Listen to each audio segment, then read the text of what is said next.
तो जानकी जी आनंद लेकर के आई हैं अपने पिताजी के यहाँ से, जनकपुर से। जानकी जी मंगल लेकर के आई हैं, मंगल की खदान बन गई अयोध्या। आनंद का तो समुद्र लहलहाने लगा है अयोध्या में। लेकिन प्यारे, अयोध्या कांड में ही एक ऐसी घटना घटती है जिस घटना ने अयोध्या के सम्राट के प्राण ले लिए। अयोध्या के सम्राट महाराज श्री दशरथ, राजा दशरथ प्राण ले लिए, मरने के लिए विवश कर दिया उस घटना ने। आप कहोगे वो कौन सी घटना, क्या घटना घटी, ऐसा क्या हुआ? जब महाराज ने देखा कि चारों तरफ मंगल ही मंगल है,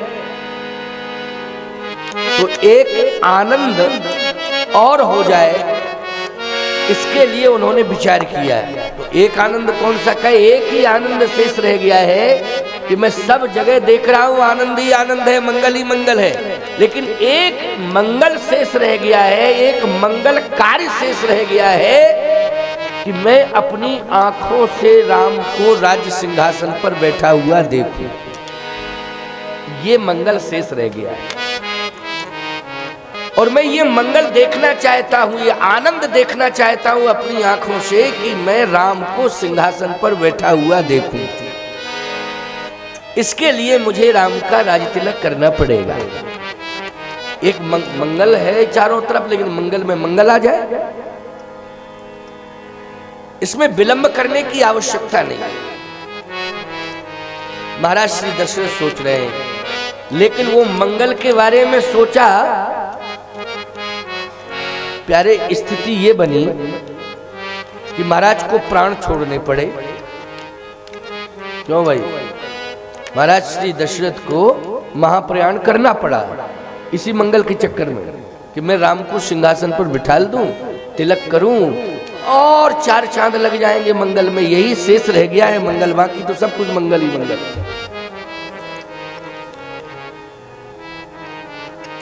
उन्होंने संपूर्ण प्रजा से पूछा,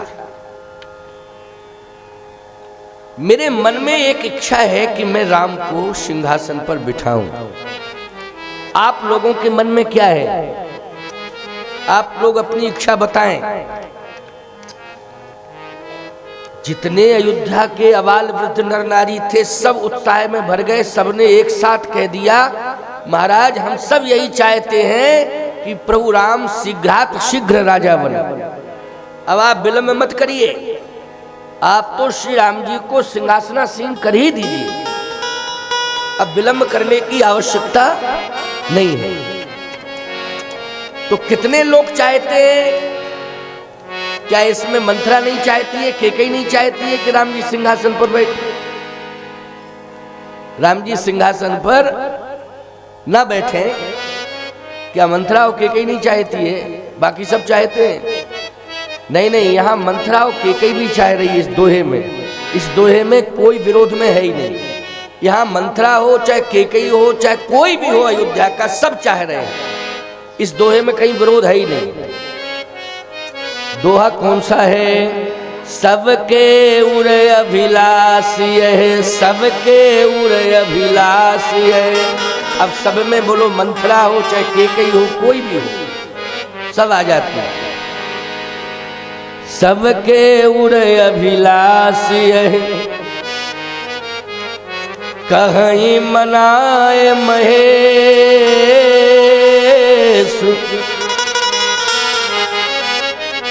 आप अछत जुबराज पद, राम ही देव नरेश। सबके उर अभिलाष है, कहीं मनाए महेश।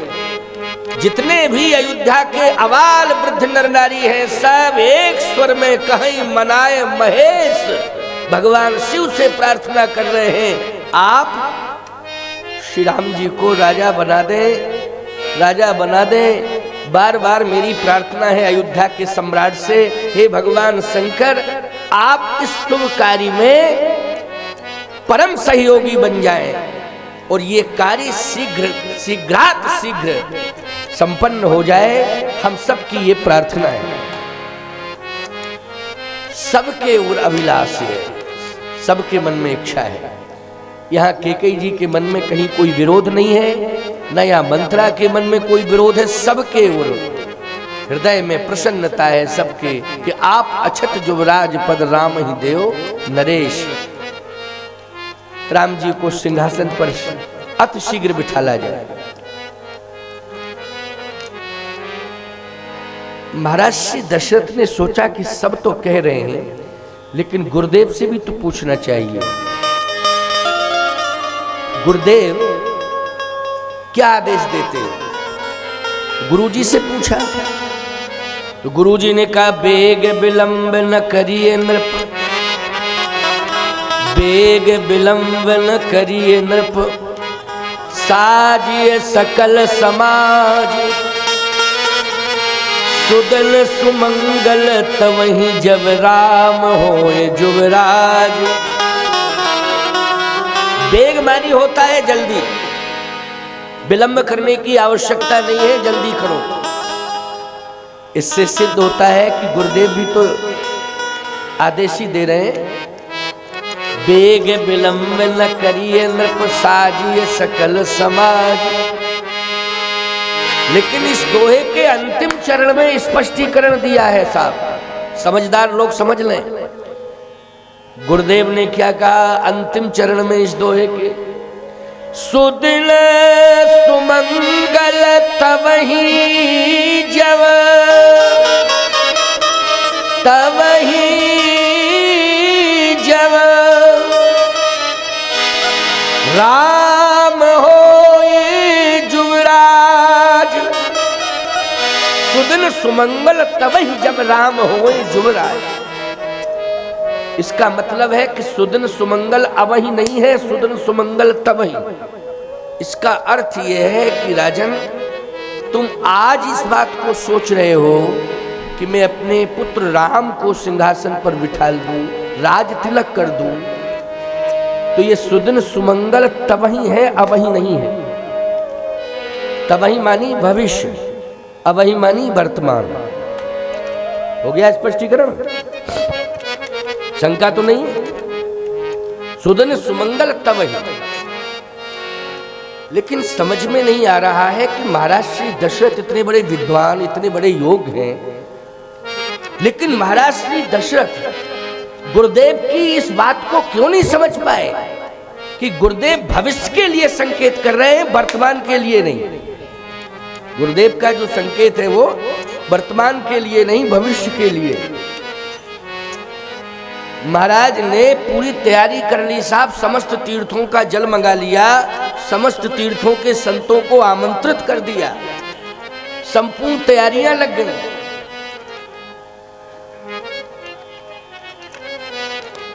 इधर देवताओं ने एक आपातकालीन बैठक की स्वर्ग में। देवताओं ने कहा कि अब तो लगता है कि स्वर्ग खतरे में, क्योंकि राम जी अगर राजा बनकर के बैठ गए तो निश्चित है कि अयोध्या नाथ बन जाएंगे राम जी, और अयोध्या नाथ बन जाएंगे तो इसके पहले दशरथ जी, अभी दशरथ जी राजा हैं, फिर राम जी राजा हो जाएंगे। तो राजा का काम है कि अपने राज्य की सीमा से संबंधित समस्या का समाधान करे। लेकिन समस्या तो केवल धरती पर ही नहीं है, समस्या तो स्वर्ग में भी है। आज राक्षसों के कारण, रावण आदि के कारण तो स्वर्ग भी प्रभावित है। और हम सबने मिलकर के जो प्रार्थना की थी, जय जय सुरनायक जन सुखदायक प्रणदीपाल भगवंता, भगवान ने कहा था जन डरप मुन सिद्ध सुरेशा, तुम ही लाग धरी हो नर भेषा। लेकिन अब तो समझ में ही नहीं आ रहा है कि तुम ही लाग धरी हो नर वेशा, कि अयोध्या के राज्य के लिए नर रूप धारण किया है, कि राक्षसों के वध के लिए नर रूप धारण किया है, अयोध्या के सिंहासन पर बैठने के लिए नर रूप धारण किया है, कि संपूर्ण ब्रह्मांड की समस्या के समाधान के लिए नर रूप धारण किया है। इस पर डिसीजन होना चाहिए, निर्णय होना चाहिए।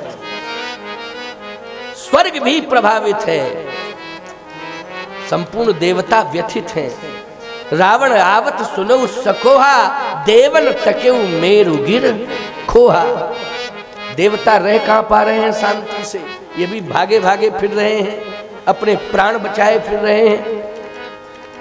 लेकिन देवता चिंतित हो गए कि वशिष्ठ जी महाराज ने संकेत तो दिया है, लेकिन महाराज दशरथ मोह के कारण समझ नहीं पाए, मोह के कारण नहीं समझ पाए।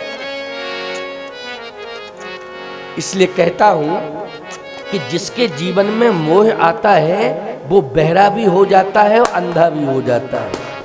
वो केवल बहरा ही नहीं होता है, अंधा भी हो जाता है। समझ रहे कि नहीं? मोह जिसके जीवन में आता है।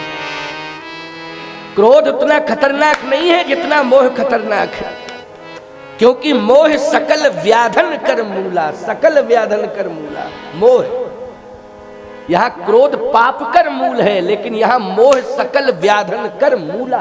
समस्त व्याधियों का मूल क्या है? क्रोध, मोह, सॉरी मोह। तो मोह सबसे ज्यादा खतरनाक है, क्रोध से भी ज्यादा खतरनाक मोह है। यहां महाराज श्री दशरथ मोह के कारण नहीं समझ पाए और न सुन पाए गुरुदेव की वाणी को ठीक से कि सुदृढ़ सुमंगल तब ही जब राम होए जुवराज। उन्होंने तो सुना, वो चल दिए कि गुरुदेव की आज्ञा हो गई है तो तैयारियां करना चाहिए, विलंब करने की आवश्यकता नहीं। संपूर्ण तैयारियां हो गई, लेकिन देवताओं ने एक आपात बैठक बुलाई। सभी देवताओं ने इंद्र से प्रार्थना की कि ये स्वर्ग कुछ दिन के लिए ही सुरक्षित है, बाकी स्वर्ग पर अब अधिकार मत समझो। इस स्वर्ग पर भी रावण का अधिकार होगा। यहाँ राक्षस आएंगे, हम सब चैन से नहीं रह पाएंगे। इंद्र ने कहा कि महाराज को समझाया जाए, दशरथ जी को। अब दशरथ जी को कौन समझावे? दशरथ जी को कौन समझावे?